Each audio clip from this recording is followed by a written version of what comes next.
Olá, pessoal. Hoje é mais episódio com bate-papo com a Claudete Alves e hoje nós vamos falar do Museu Afro. Claudete, Museu Afro Brasil, me conta essa história. É uma história meio cavernosa. Então conta. Então, tipo Verdades de Claudete? Verdades de Claudete. Então, bora lá. Elucidações. Bom, para falar sobre o Museu Afro Brasil, eu tenho que trazer uma personagem muito querida que está hoje no Orum, né? Que é a Mãe Silvia de Oxalá. Sim. Tão logo eu assumo o mandato, a Mãe Silvia me procura para falar sobre o Quilombo do Jabaquara, né? Que ela tentava preservar aquele acervo, e o sonho da Mãe Silvia de Oxalá era ter um museu que retratasse... Ela tinha muitas coisas lá, você visitou lá. Sim. Então, era o sonho dela ter um museu afro-brasileiro das nossas questões. Esculturas ela tinha? Sim, tinha. E aí ela marcou uma reunião e eu fui com ela conhecer esse acervo. E ela... Nossa, ela tinha tanto carinho e ela dizia, olha... Ela era muito querida, né? Eu tento manter, então, esculturas, presentes, coisas trazidas de África, recuperada no Brasil. Então, ela zelava muito por aquele acervo lá no Quilombo do Jabaquara. E cada vez mais se esvaindo o território, né? Porque virou, ou seja, as construtoras, o mercado imobiliário asfixiando e cada vez mais descaracterizando-se como quilombo, né? Já algo de resistência, mas uma resistência debilitada devido a ter poucos autores a fazê-la. E a principal, a Mãe Silvia de Oxalá. E aí nós conversamos e eu também tinha um sonho de nós termos um museu da comunidade negra. E aí eu conversei com a Mãe Silvia e eu apresentei um projeto de lei que criava o museu. E aí fui conversar com a prefeita Marta Suplicy, muito sensível à ideia. Ela falou, bacana, vamos fazer tal, vamos pensar onde. E aí a gente começou a pensar em espaços. E eu entendia que tinha que ser um espaço importante da cidade. Sim, eu não queria fazer um museu, nada contra, mas numa região periférica que foi onde eles expurgaram o povo preto, né? Dos centros, dos bairros hoje dominado pela classe média, ou nos metros quadrados mais valorizados, que eram quilombos, que a gente pode citar desde o Campos Elíseos, Liberdade, Bela Vista, Aclimação, enfim, e que nos tiraram, expurgaram o nosso povo lá, colocando nas grandes periferias da cidade, né? E aí nós pensamos no Parque do Ibirapuera. Por quê? Na antiga sede da prefeitura? Da prefeitura, e que estava desativada. Então, quando a gente levou essa ideia para a Marta, ela falou, olha, pode ser, mas não era de domínio da prefeitura. Quem era detentor daquela área era o governo do estado. Aí eu disse, Marta, a gente pode fazer, e seria bom que fizéssemos no Parque do Ibirapuera. Ela falou, olha, se você conseguir convencer o governador a ceder para a prefeitura, tá feito. A gente vai fazer o museu lá. E como é que foi isso? Convenceu, na época, Geraldo Alckmin, o governador? E o vice era o Cláudio Lembo. Sim.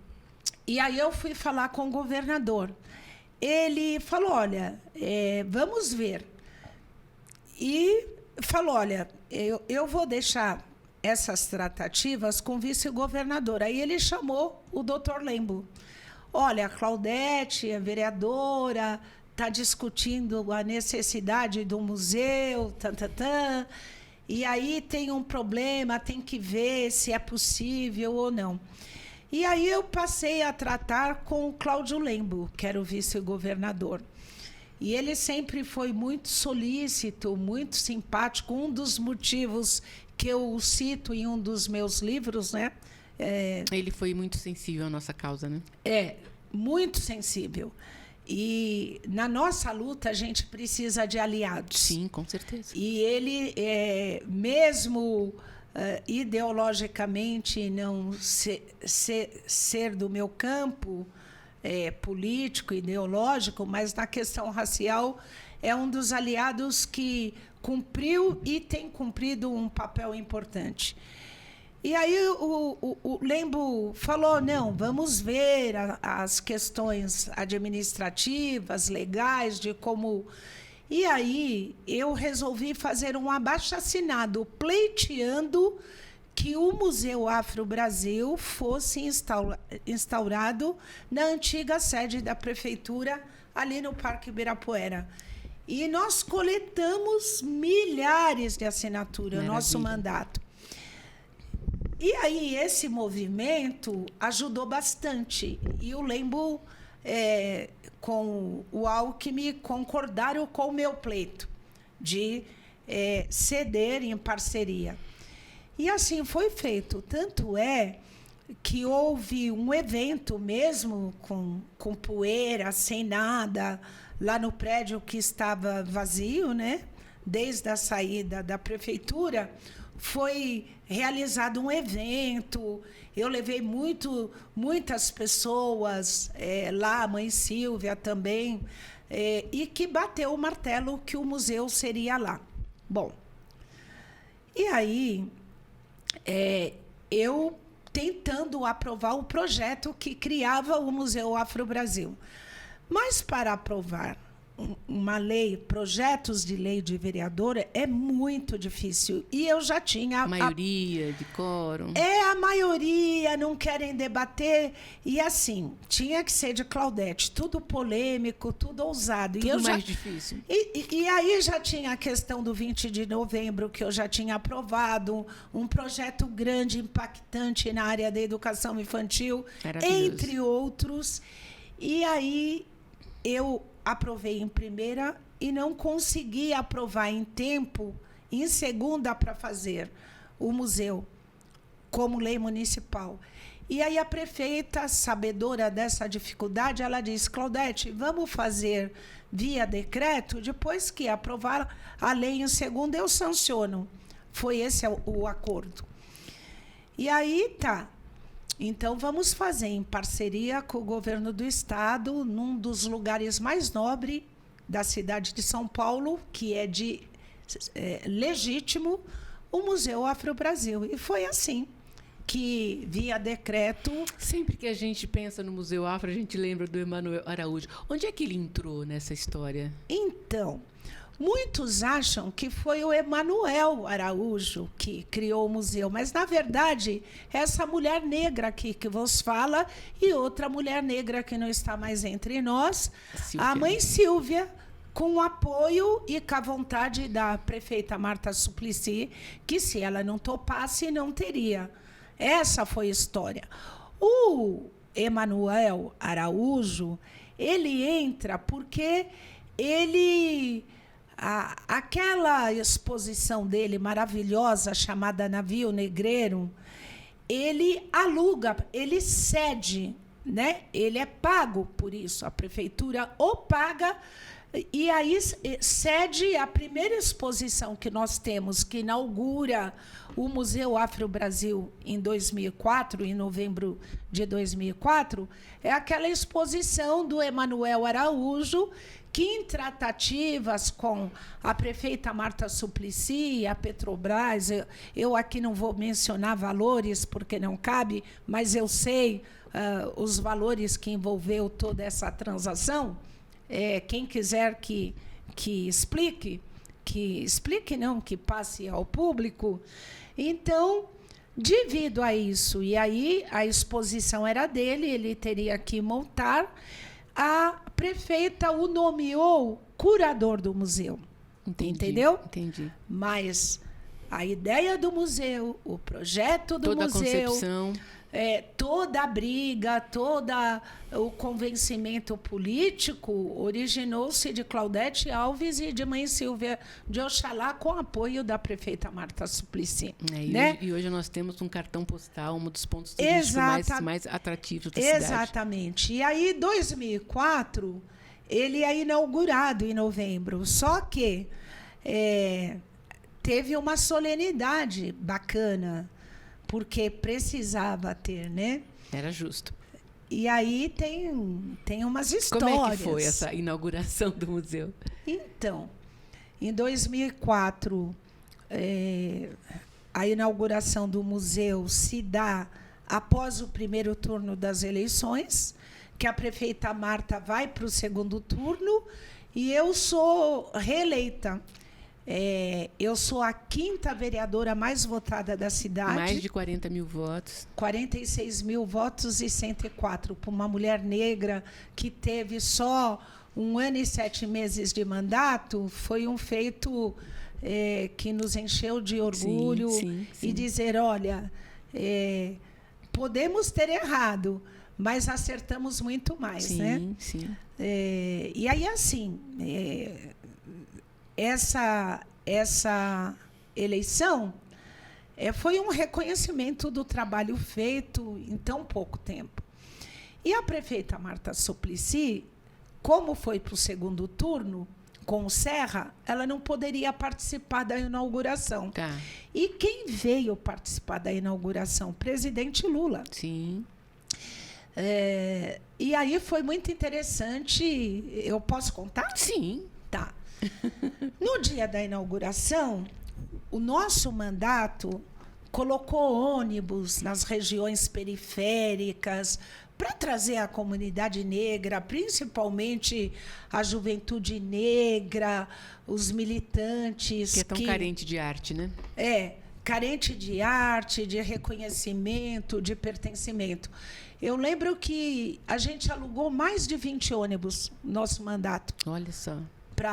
Espalhado por toda a cidade, onde tinha demanda. E aí, verãozão bravo, estava um calor insuportável. E quando eu chego lá para participar da inauguração, então tinha aquelas cancelas, sim. Aquelas cancelas de detector de metal, porque o presidente da República viria a participar, né, da solenidade de inauguração.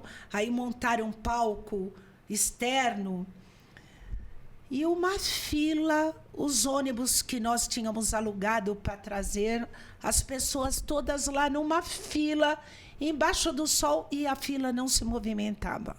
Quando eu chego lá, eu quis saber, mas o que está acontecendo? A cancela de segurança de detector de metal, as que eles trouxeram, não estava funcionando. Eita. Aí eu dizia, tá, e o que nós temos com isso? Então, não está funcionando, o povo vai ficar na fila? Ai, vereadora, tem que falar com o chefe de segurança da presidência, porque nós não temos como resolver. Modo Claudete Alves, vamos falar com o responsável pela segurança. Olha, a gente não pode liberar, porque é um evento externo, o presidente vem. Quem é a senhora? Eu falei, eu sou a responsável pelo evento que o presidente vem inaugurar, né? É projeto meu, de lei minha, esforços nossos, por isso que o presidente vem aqui inaugurar. É claro que a Petrobras entrou também na negociação, pelo acervo do Emanuel Araújo, né? É importante, então tem a participação do governo federal, mas essa negrinha aqui que vos fala está dizendo o seguinte: ou vocês resolvam imediatamente o problema da cancela, senão eu vou colocar todo mundo de volta nos ônibus que o nosso mandato alugou. E quando o presidente chegar, e não vai ter ninguém. E quando o presidente chegar, ele fala para cancela aí, nem sei se é esse o nome, que não funciona de segurança, e para vocês. Aí já criou um mal-estar. Aí depois Todo lugar que ela chega, ela arruma confusão. Mas a confusão me procura sempre, entendeu? E aí alguém tinha que resolver. Papo vai, papo vem, fala com o secretário, fala com não sei quem, fala com o GCM e tal. Resolveram liberar todo mundo. Aí abriu, liberou todo mundo, ficou lindo. Nosso povo negro, embaixo daquelas árvores, onde não tinha árvores, no sol, lotou, a coisa mais linda. Tá bom. E resolvido isso, depois de ter acomodado as pessoas, eu vou subir para o local da solenidade. Quando eu vou subir para o local da solenidade, uma secretária, que era a secretária de gestão na época, a Mônica: Claudete, vereador nenhum vai subir. Eu, como? Não vou subir? Claro que eu vou subir. Né? Era meu momento ali. Aquilo, para mim, era histórico. Ela falou: olha, nenhum vereador vai subir alguns secretários, o presidente virá, o vice-governador virá, representando o governador, secretário da Cultura do Estado, do município. Aí eu disse: eu não vou subir? Claudete, por favor, nenhum vereador vai subir. A mãe da criança não vai subir. Aí o Paulo Frateschi, que é muito meu amigo, ouviu, falou: Mônica, claro que a Claudete Paulo Frateschi, na época, secretário de Cultura. Claudete tem que subir, é projeto dela, ela que organizou, esse momento é dela. Eu ouvi o Paulo Frateschi falar isso. E aí as caras não foram boas e eu subo. E aí eu subo, o Lula já está, e aí tem uma demora, porque estava aguardando o Lembo chegar. Eu lembro. Que acho que teve um problema, era para o governador vir, aí o Lembo terminou vindo substituir. Eu não me recordo o problema que houve. E aí, muito interessante. Um pouco antes de começar a solenidade, e eu fiz questão de ficar do lado do Lula. Tem aquele negócio, né, de empurra daqui, empurra dali. E eu fiquei do lado do Lula. Ele estava na minha cidade, veio participar de uma inauguração que teve mente, alma, mãos, articulação política do meu mandato, minha. Nossa! E aí gerei, como sempre, desconfortos, né? Quando eu olho no meio do povo, eu vejo a Benedita lá no meio. Aí eu falei: mas por que a Benedita da Silva não está aqui em cima? Na época ela era ministra? Não, ela era deputada federal. Já tinha destituído ela do ministério, né? Que foi logo no começo. Por conta daquela historinha que quando a mulher negra foi assim com Matilde, foi assim com a Benê, foi assim comigo, é sempre assim, as mesmas histórias que eles armam, né? Por conta dos incômodos que nós geramos. Bom, aí eu não aguentei. Aí eu dei uma cutucada no presidente, eu falei: presidente, olha onde a Benê está. Porque aí resolveram que não sobe parlamentar. Nós estamos falando da Benedita da Silva. Aí o Lula chamou alguém, deu um toque, e aí foram buscar a Benedita. E que a Benedita sobe para o evento. Até isso aconteceu no dia da inauguração do museu. Aí falou Emanuel, aí falou todo mundo, aí falou Frateschi. Eu achei que eu ia fazer uma saudação, né? Todo mundo que estava lá, a grande maioria eram seus tinha relação e vieram através do nosso mandato, mas até aí tudo bem, eu estava ali presente. E aí o Lula cumprimenta todas as autoridades e não me cita. Não me cita. Mas aí, o Lembo, na fala dele, ele diz o seguinte, eu não recordo exatamente as palavras, mas tem gravado. Está gravado. Ele diz assim, olha, ele cumprimenta todos, e aí ele fala, eu quero cumprimentar a vereadora Claudete Alves, que se não fosse ela insistir, me pentelhar, hoje poderia até ter um museu, mas não aqui. Então, eu quero render homenagens à vereadora Claudete Alves. Né? Muito bem. Aí o povo aplaude, e aí cria um desconforto, porque eu não fui citada na nominata do presidente. E aí eu preciso dizer, quem me conhece sabe, que as minhas verdades são verdades que podem serem aferidas. Sim. E aí o Lula me mostra a nominata que passaram para ele, não colocaram o meu nome. Então, por isso que ele não me citou, porque é praxe. Sim. O presidente recebe a nominata das pessoas e ficou um clima, né?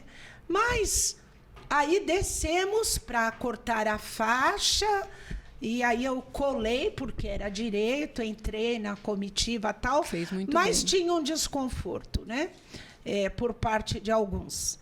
Mas a Negra estava lá, a Benedita estava lá, e o Emanuel, que recebeu para montar a exposição, eu não recebi um tostão, mas eu posso dizer que nós poderíamos ter o Museu Municipal, o primeiro museu municipal afro-brasileiro do país, poderia ter sido este que eu aprovei a lei. Aí tem uma segunda parte, aí visitar a exposição, tal, não sei o quê. Aí eu aprovo em segunda, porque lembra que eu aprovei em primeira e era muito difícil aprovar em segunda. Só que a prefeita Marta Suplicy não é reeleita, assume o José Serra. Sim. Então, mesmo tem um acordo entre os vereadores de priorizar cotas de projeto no final do ano, né? Que são aqueles acordos. Aí eu coloquei a votação do Museu Afro-Brasil em segunda votação. Foi aprovado. Mas essas segundas votações já é com o compromisso de sanção. Aí eu coloquei, porque eu falei, foi feito via decreto, já tinha aprovação em primeira votação, entrou em segunda. Aí a prefeita Marta Suplicy não foi reeleita, mas tinha o compromisso do prefeito José Serra sancionar, que entrou na cota, o líder, que seria líder, já tinha negociado tal no final do ano. Eu estou tranquila, vai virar Museu Municipal. Aí eu estou um dia no gabinete, o presidente da Câmara Municipal...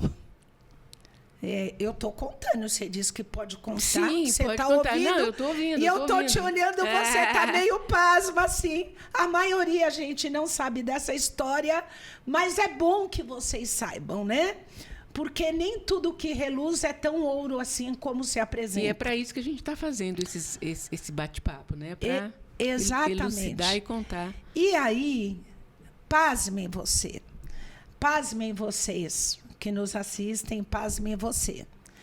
Eu estou no meu gabinete, no nosso gabinete, o presidente, que era o Trípoli, que foi presidente da Câmara Municipal, me chama na presidência, fala, Claudete, tem um problema. Eu já estou te falando, porque você é encrenqueira, depois você vai achar que nós que não cumprimos o acordo com você. O Serra, era Serra ou Kassab? Aí eu não lembro. O prefeito, não, era o Serra. Recém-eleito, né? Vai vetar o Museu Afro-Brasil. Eu falei, mas não vai mesmo. Ele falou, vai sim. Eu falei, mas foi o acordo comigo, foi a minha cota. Ele falou, eu sei, então você vai e converse com o Gianazzi. Que ele atendendo o pedido do Emanuel Araújo, pediu para o prefeito vetar seu projeto. Porque eles querem transformar, o Emanuel quer transformar o museu em OCIPS. Aí você imagina. Aí eu fiquei muito brava. Bom, mas, enfim, o museu está lá, graças a Deus, né? Nós temos esse cartão postal aqui da cidade. Temos, só que assim, vira e mexe tem campanha de arrecadação, vira e mexe pedem verbas adicionais para dar conta. Por exemplo, se fosse municipal. Se fosse municipal, tinha recursos próprios. Não precisaria ficar passando... É uma questão de visão, né? Passando o chapéu. E hoje está lá vetado. E se eu voltar, ou eu vou insistir para que se tenha uma sensibilidade e derrubar o veto. É só chamar uma sessão da Câmara e derrubar o veto do prefeito. Com 37 votos, a gente tem um museu efetivamente municipal. E com recursos próprios, andando com as próprias pernas. É, né? Sem ter que passar chapéu de campanha de arrecadação, de pedir patrocínio disso e patrocínio aquilo. Eu estou dizendo tudo isso em momento nenhum desmerecendo a capacidade, a grande capacidade do artista plástico Emanuel Araújo, que não está mais entre nós, que ele esteja onde o universo entenda que ele tenha que estar, e eu acredito que bem, e deu uma contribuição extraordinária através da sua arte. Entretanto, a verdade é essa, não foi ele quem criou, quem fez. Ele concessionou, cedeu e recebeu por isso, e até por conta de ser a primeira exposição, foi nomeado curador do museu. O que era legítimo, né? Sim. Mas eu acho que as verdades têm que serem colocadas, porque, de novo, um feito do mandato de uma mulher negra fica apagado aí, as pessoas... De vez em quando, que eu vou caminhar no Ibirapuera, eu sempre passo lá e faço o discurso. Gente, sabe quem fez isso aqui? Porque eu vejo lá a placa, não tem nem o nome da Marta Suplicy, nem o meu, entendeu? Que deveria constar lá na placa do Museu Afro-Brasil. Então, quando eu chego lá... Isso pode ser corrigido, não? Pode ser corrigido, fica aqui a dica, né? Eu acho que quem cria, quem faz, é que tem que estar o nome lá na placa. Então, o nome de Claudete Alves, de Mãe Silvia de Oxalá e de Marta Suplicy... Três mulheres... 3 mulheres, deveria estar lá, né? Poderia até colocar do Emanuel Araújo por último, mas... falhas que poderão serem corrigidas. Em breve. Espero. Essa é a verdade sobre o Museu Afro-Brasil. Tá bom. Então, agora nós vamos falar um pouco do seu programa, né, do programa do seu mandato, o programa municipal contra o racismo, das cotas para cargos, cotas nas propagandas, dos atores das propagandas. Desde o início, nós colocamos e aprovamos um projeto, se não me engano, de número 591, que foi aprovado, foi sancionado pela prefeita Marta Suplicy, que nós denominamos de Programa Municipal de Combate ao Racismo, que lá versava sobre várias providências administrativas, como a criação de órgãos, de possibilidades para mitigar os efeitos do racismo na cidade de São Paulo. Infelizmente, nós tivemos lá alguns artigos que não poderiam ser vetados, e a Marta os vetou por encomenda dos secretários, né? Exemplo. Mais da área política, olha, quem... os secretários... Não, quase, eu digo exemplo do projeto vetado.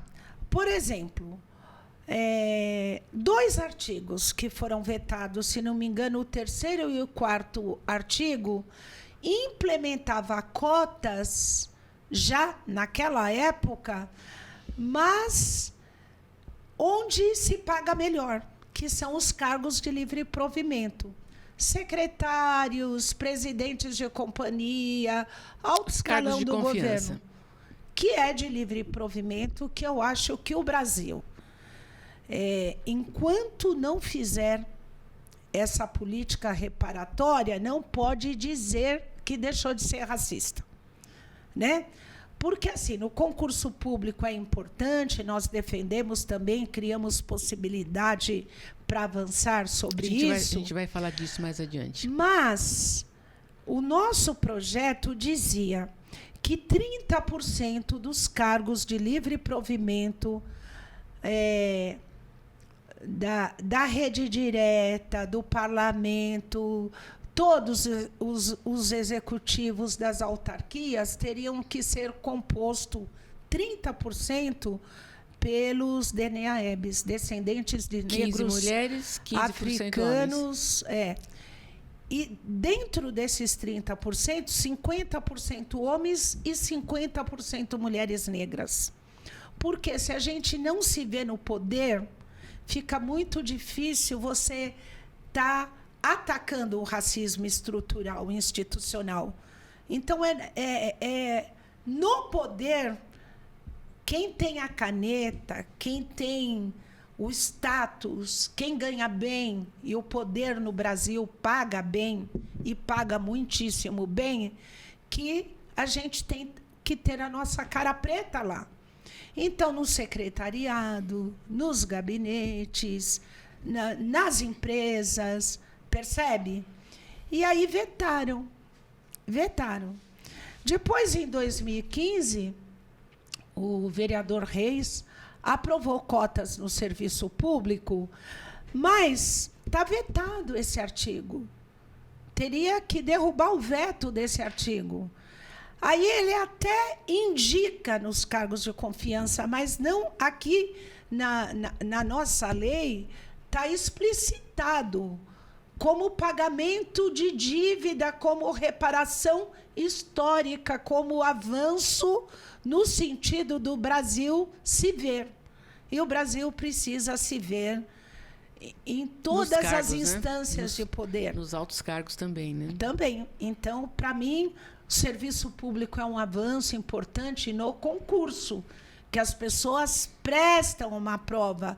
Agora, de livre provimento, quando vão fazer isso?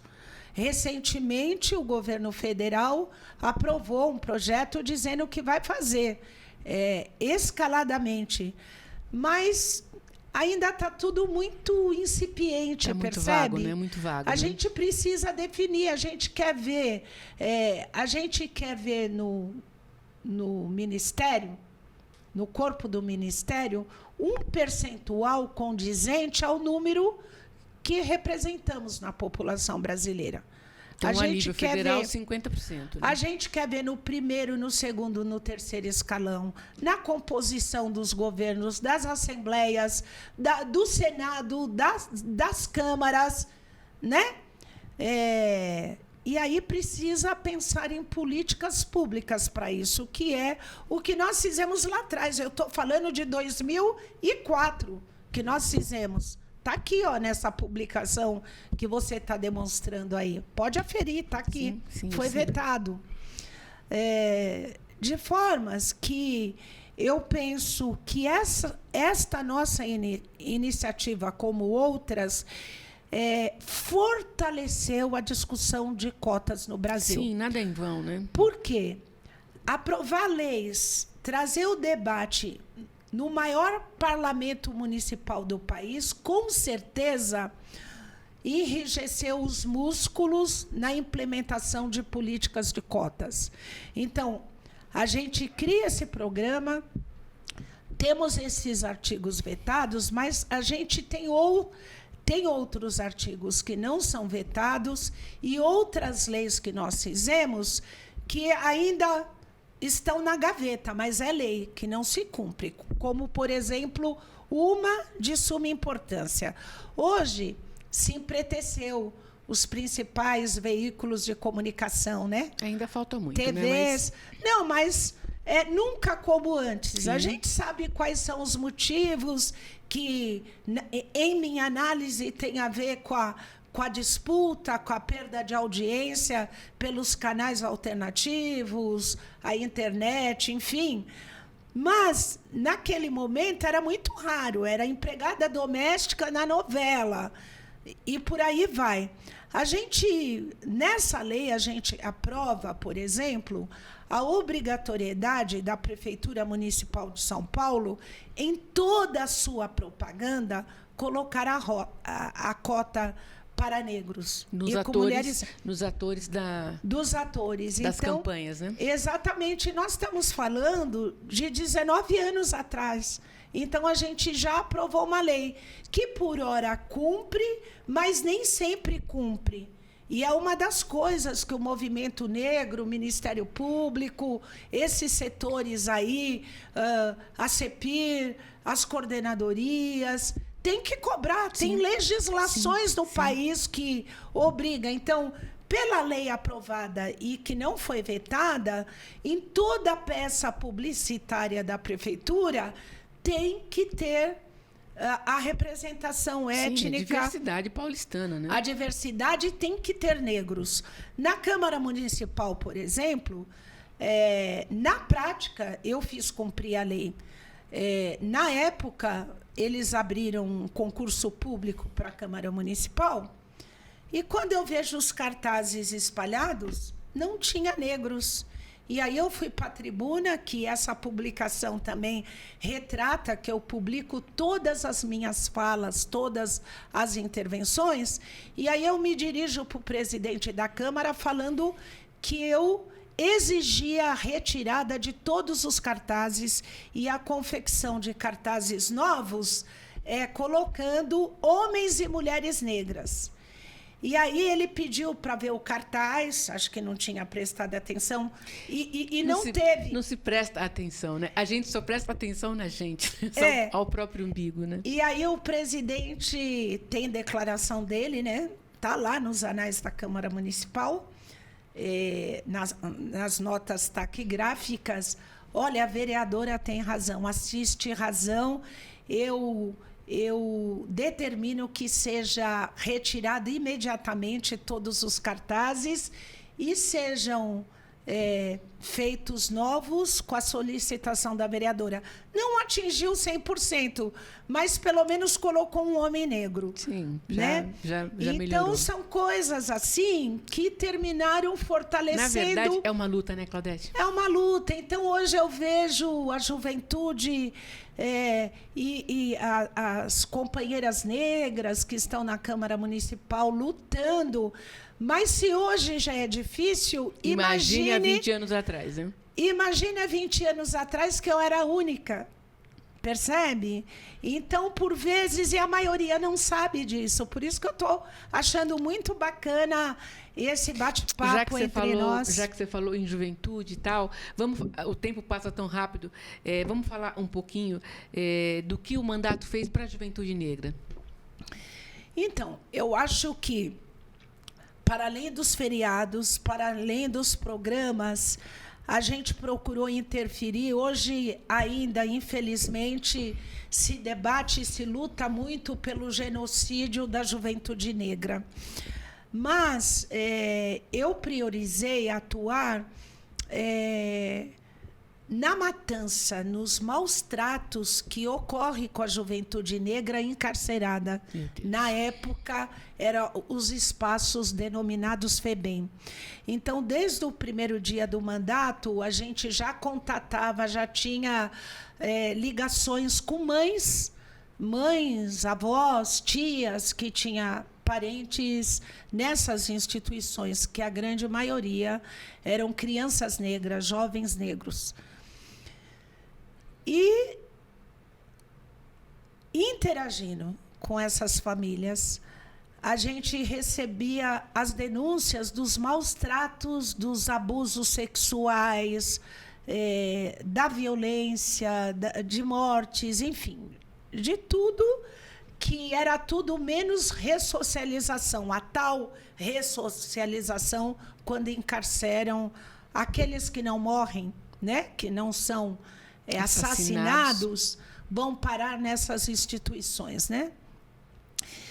E aí nós tivemos uma mexida na instituição chamada FEBEM, que até teve alteração do nome, que passou a ser Fundação Casa. E é até muito interessante que o presidente que fez todas essas mudanças hoje é o ministro do STF, o apelidado Xandão. Né? Tem fotos minhas. Alexandre de Moraes. O Alexandre de Moraes, exatamente. E aí ele tomou medidas importantes. Ele era secretário de Justiça na época aqui em São Paulo, não? Sim.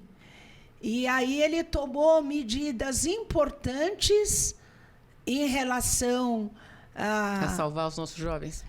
Eu não diria salvar, mas medidas, e ele deu razão aos reclamos dos familiares, que na FEBEM as crianças, os jovens passavam por situações de extrema violência, de maus tratos, de abuso sexual, de racismo, de tudo que não poderia acontecer numa instituição que se pretendia ressocializar. Recuperar, trazer de volta para a sociedade, né?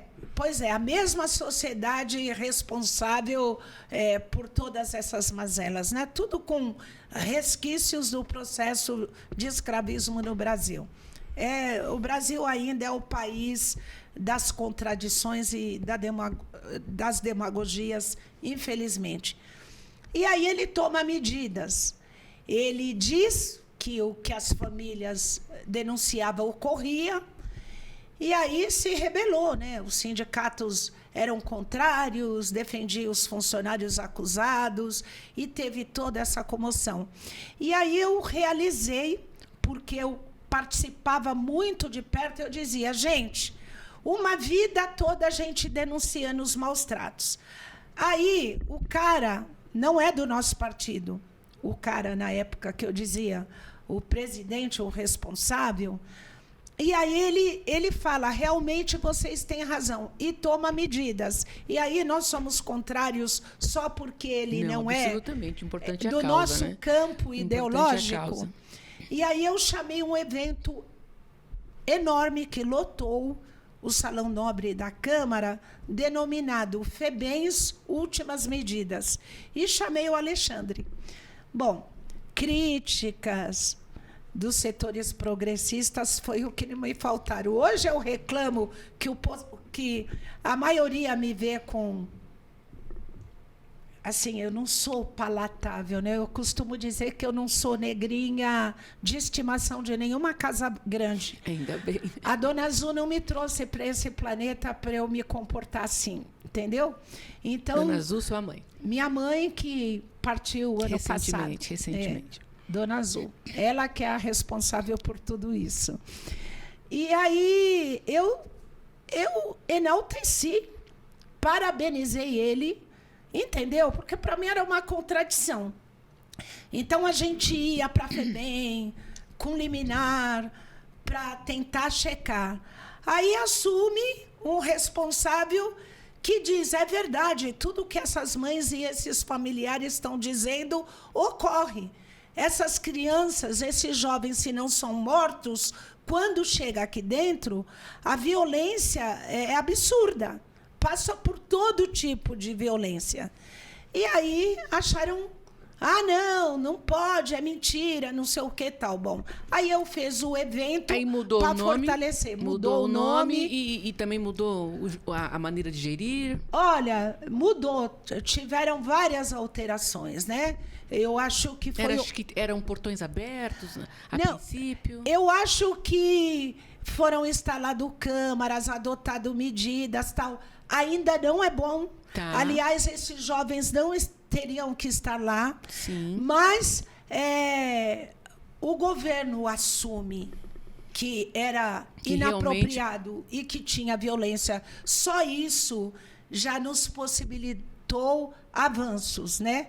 Ainda é muito ruim. Então, precisa melhorar, mas foi um momento importante e que, lamentavelmente, muitas pessoas ditas de esquerda e progressista, porque eu sou uma mulher progressista de esquerda, eu sempre reitero, eu sou filiada ao Partido dos Trabalhadores há 41 anos, nunca saí, nunca tive outra opção, não por convites, nada, por convicção, mas sempre colocando as verdades. Foi a minha escola de contestar, de discordar, de denunciar. Tenho sofrido muito por isso, mas eu acho que eu vou morrer assim, entendeu? Então... Contamos com você muitos anos ainda, viu? Vamos ver o que o universo reserva, né? Sim, e o tempo passa tão rápido, então nós vamos ter que dar uma paradinha agora. Já acabou? Já acabou. Nossa! Mas a gente logo volta com outro episódio, com outro assunto bacana. Essa mulher que fala pra caramba, né? Mas, graças a Deus, porque são coisas muito boas da gente saber, tá bom? Até breve.